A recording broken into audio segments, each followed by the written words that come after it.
IEF-IGU Ministerial Gas Forum. Minister, His Excellency Minister Dharmendra Pradhan will now give you the concluding statement from the Ministerial. Your Excellency, the floor is yours, sir.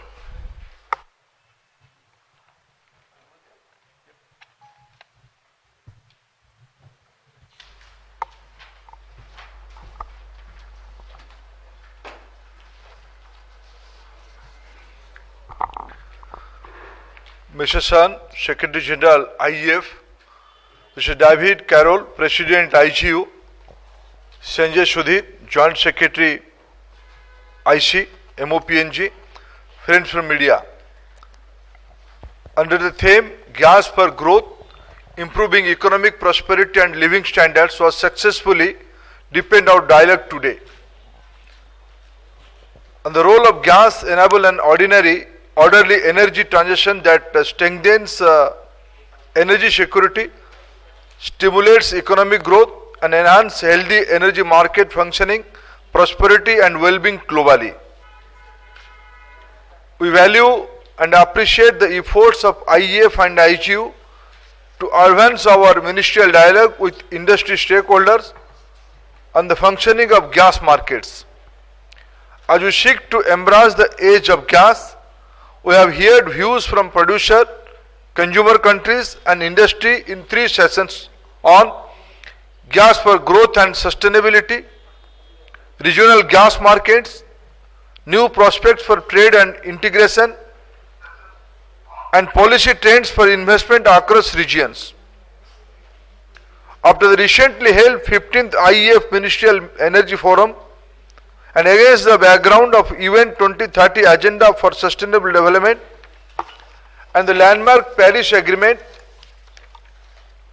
we have learned how gas resource and technology can stimulate sustainable growth, diversify economies, improve air quality, keep global warming within agreed threshold, and achieve global goals. The findings of our discussion that were framed by IEF and IGU background papers are reflected in concluding statements of this 5th IEF and IGU Ministerial Conclave. We take note that, on one hand, the future of gas is bright considering 21st century demographics that require economic prosperity and living standards to increase across society. But that, on the other hand, established policies and business models require closer consideration in light of current energy market projections. Therefore, we strengthen our commitment to IEF producer-consumer dialogue and welcome initiative to ensure gas can make an optimal contribution to a healthy energy future through a rolling dialogue and enhanced gas market transparency in the joint organization of data initiative. Thank you, friends.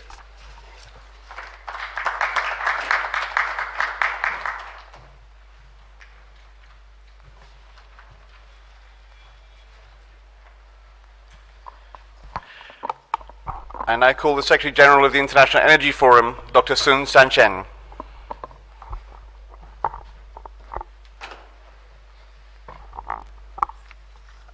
Your Excellency Minister, ladies and gentlemen, I'm very happy to visit India, and by the invitation of His Excellency, the Sri Dharmendra and the Pradhan, Minister of the State of the Ministry of Petroleum and Natural Gas of the Republic of India, IEF, IGU, we held the meeting here. And this meeting is very successful. This in total, we have 3 international organizations join this. That's the IEF, IGU, and also GECF. This is the gas exporting organization. And also this time we invite 7 ministers to join us for this meeting. So make this level very high level for the gas meeting. And this time also we have 3 very experienced well-known moderators. Daniel Yojin, who is the energy advisor to the President Obama and Trump. And another one is very senior. The advisor is Dr. Fishraki, who is the chairman of IEF-IGU. And now he about 30 years ago he was the advisor to Iran Prime Minister. Yeah, so he's a very senior for the oil market and for pricing analysis and others, oil and gas, and also for the oil products. And another one is Mr. Nobuo Tanaka, and who is the executive director of the IEA, International Energy Administration. So by their support, and then these panels discussions are very good, and they ask a lot of the discussions. So by these three sessions, and then the meeting is very successful, and discuss the issues about the gas function. And as we know that the gas, although is one of the kind of this fossil fuel, but the function of gas will be more than people expected, longer and important. So this is the issue. And also discuss about this how the gas will develop and what's the impacts for this the industry, for the market, and also what kind of the models they will need, and for what is the investment for the infrastructures, and also how to further expand the importance and use of this gas. So about the market and also the government policies and these issues. I think the discussion is very successful. And the IEF is the international governmental organization, and we try to offer the good service for the producers and the consumers. Maybe I use 1 minute here to elaborate a little bit about the IEF. And IEF is the intergovernmental organization, covers 72 member countries, and including the OPEC. The OPEC, as you know, that 14 member countries, and 13 with IEF, and only one, Libya, not there. And Libya, the government write me a letter early this year, and then it's under the parliamentary process now. So after the parliament approval, and then they can join the IEF. So this is the OPEC 14 countries with this. And for the IEA, in total 29 countries. With this, about 28 countries with this. And for BRICS, everybody maybe are familiar, there are 5 countries. Now the India, China, the Brazil, South America, and also Russia with this. Only the Brazil, and now Brazil Parliament is under the process. So after this approval, and then Brazil with this, so you can see this all these the big countries, producers, consumers, and the transmitters. We pipeline these countries with this. So this is about the IEF. So we offer the service for the producers and the consumers, and we improve the transparency of this, and we try our best to offer a good service and to guarantee the improve the security supply for this energy. So this is about the IEF, and I thank you very much and to support us for this the successful meeting. Thank you very much. Thank you, Dr. Sun. May I call upon David Carroll, the President of the International Gas Union.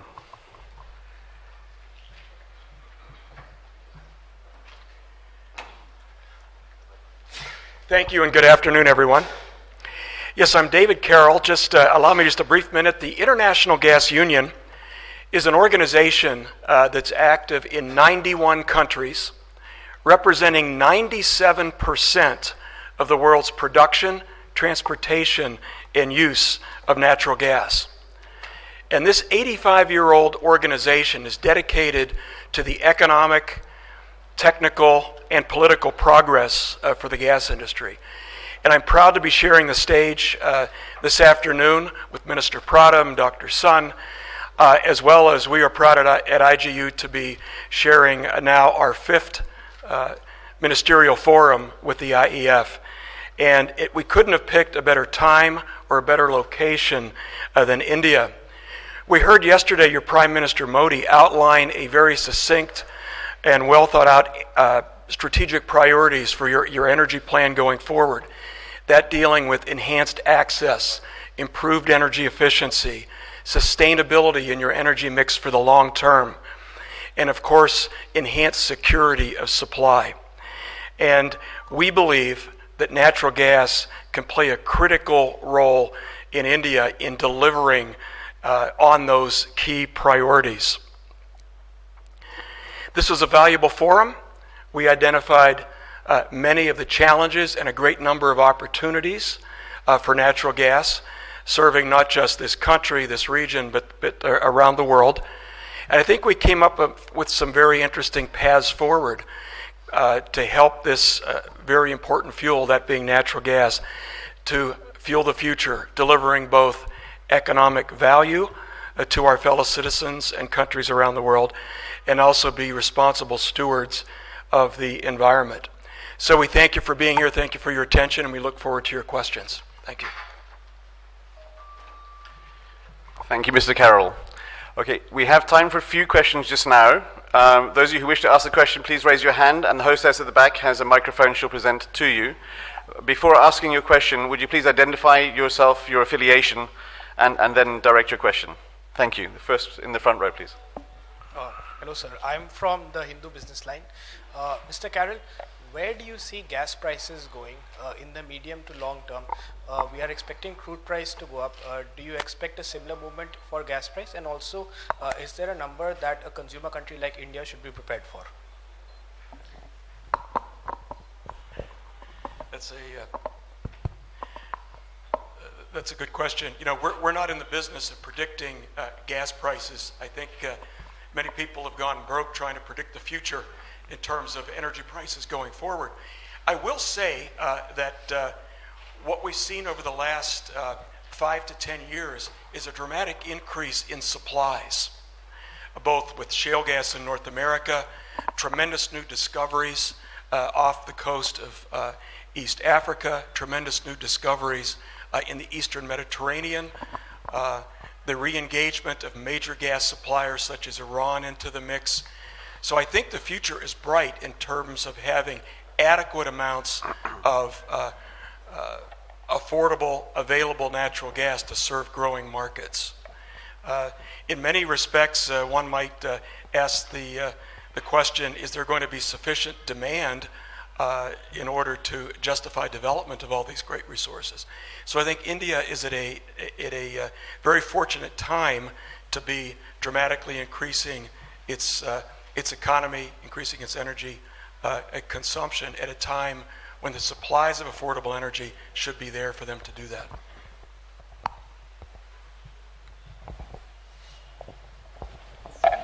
Thank you. Is it in the second row? Thank you very much. So I'm Devjit from Bloomberg. There is a question to the minister. At the Petrotech session earlier today, RasGas, who is a big supplier of LNG to India, the CEO raised a suggestion that India should try and include LNG or natural gas in the GST. So is it one thing that you would like to consider? I have not heard this view, but in toto there is a unanimity in petroleum hydrocarbon industry. All the products should be included in GST, but it needs to be consulted among the GST Council. As an industry, as a policy ministry, I am of this opinion. GST Council should consider it hydrocarbon industry, not only LNG. All the hydrocarbon products should come the purview of GST. That will create a level playing field, and that will create a good vibe for the energy commodity in the hydrocarbon. Thank you. We have time for another 2 or 3 more questions. If anybody, no volunteers? Thank you very much. Then, oh, sorry, we have one more question in the front. If the GST Council will consider, would you also like to suggest the slab in which hydrocarbon products should be placed? It's primarily on the purview of GST Council. What will be the slab? When the industry will be discussing with them, they may suggest something, but primarily it is the GST Council's role how to fix the slab. Thank you very much. Oh, sorry, we have one more question in the second row. So today morning at a Petrotech session, some speakers were talking about developing India as a primary gas hub. What kind of steps we need to take to develop India? Because we are currently dependent on many other gas pricing index like Henry Hub and all. But I should answer? yes, But they can answer. anyone can answer. This very meeting, the 5th IEF and IGU Ministerial Gas Forum meeting, is the evidence of how keen India is to create a gas market. Yesterday in the inaugural speech, Honorable Prime Minister had laid down the whole strategy, how we are focused on gas market. Let me put very strongly one point. India is moving towards a gas-based economy. We need all-round development in all the aspects, from availability, from the production, the gas infrastructure, the new market, the new tax mechanism. In every aspect, industry and all the stakeholders are intensely discussing and debating the whole gas, different aspect of gas economy, and we are keen. And as a government, we are assuring the different stakeholders, government is taking lot of reforms to create a gas-based market. Sir, another major important point here is that India hasn't been able to develop this gas hub because we do not have a regular supply demand kind of a market. Like Russia has developed this. China is taking gas from Russia through pipelines. We haven't been able to develop any pipelines which can bring gas to India. I mean, there have been a lot of talks in past also. Don't you feel that pipeline could be a major change that can take India to become a gas hub? Let us not equate with another country. Yesterday we have categorically stated India has to develop its own model. We are developing our own model. Yes, if I can put two statistics in front of you. Till now, India has a capacity of 21 million metric ton of regasification capacity. We are augmenting that up to another 35 million metric ton. That means in the next 2-3 years, India will be having a capacity of more than 56 million metric ton regasification capacity. It's not proposed, it's all are in a different stage. Some regasification capacity will add on in the next few months, and some of them will be take some few years, within the next 2-3 years. And in the Eastern India, the Pradhan Mantri Urja Ganga is the primary evidence, the biggest evidence of our gas priority. We are investing from the government treasury. For the first time, government is investing money in the pipeline, and 2,500 kilometers of trunk pipeline is building in the eastern part of India, starting from Jagdishpur to Haldia, and another pipeline from Bokaro to Dhamra. And we are focusing on pipeline and other infrastructures. Okay. Can you wait for the microphone, please, sir? So at the inaugural speech today morning, you said that there's a need that the consumers should come together, LNG consumers should come together. How do you think that IGU and IEF can help you? And what is your ultimate aim? Because most of the big consumers are housed in Asia. How do you plan to go ahead in that? No, in market there is no ultimate aim. Every day there is an aim, and we have to achieve that, and it's an evolutionary process. The very meeting, again I am politely saying, this meeting is focusing on the Indian market. The very topic we have chosen today for the economic empowerment and the modern livelihood, how gas can contribute. And we are committed to create a gas-based market, and whatever we have to, from the tax, from the augmentation of production, from the import of LNG, infrastructure, lot of things has to be, have already done, and lot of things more has to be done. We have to focus, and gradually we have to develop a gas market, and specific Asia. There is no doubt this kind of conference is a clear indication how Asia is very important for the gas market. The next 25 years, incremental hydrocarbon requirement will be in the Asia. And the oil and gas is the commodity. So this is India, China, Korea, Japan, these are the area. And some other small countries, they are the area where gas market is emerging. And our new Secretary General, Dr. Son, he is from Asia. He is there to look into our demand and expectation, Asia as a group. Your Excellency, thank you very much for your time. I have one question, please. Make this the last question. Last one, please. My question is in two parts. First part is for IGU and the second part is for the Honorable Minister. First part is how will the OPEC deal affect gas prices, because already there are indications that LNG prices, gas prices are rising. And the second part of the question is, if gas prices rise, how will it affect the government's plan to develop a gas-based economy? Yeah, we had an earlier question about the gas pricing, and I declined to predict.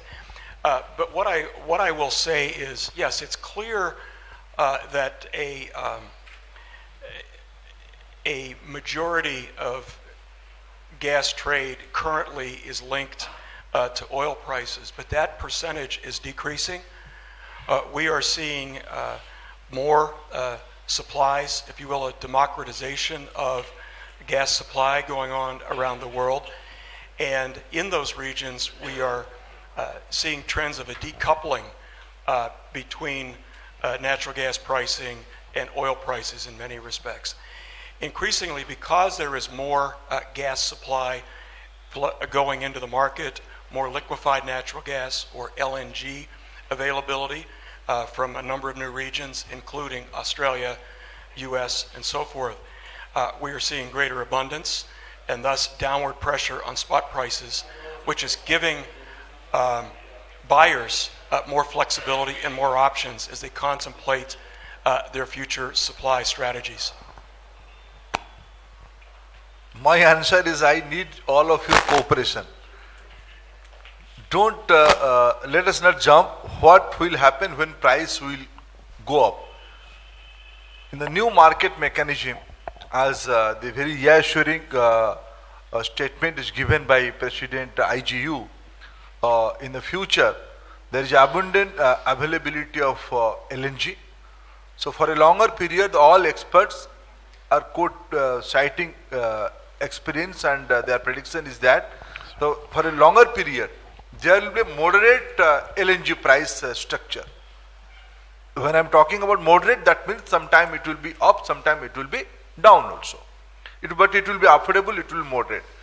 When we are moving towards a bigger market, when we be moving towards a more beneficiary, more consumers, we have to adopt the market mechanism. Rightly, India has adopted the market mechanism on the product pricing. LNG is already linked to the natural gas, is already linked to the international market price.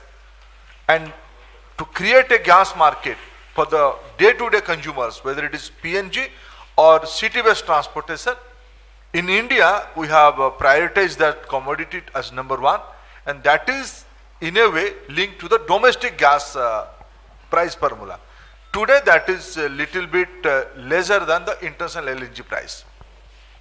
Your Excellency, thank you very much. Members of the press, thank you very much for your time. The conference is now closed. Thank you.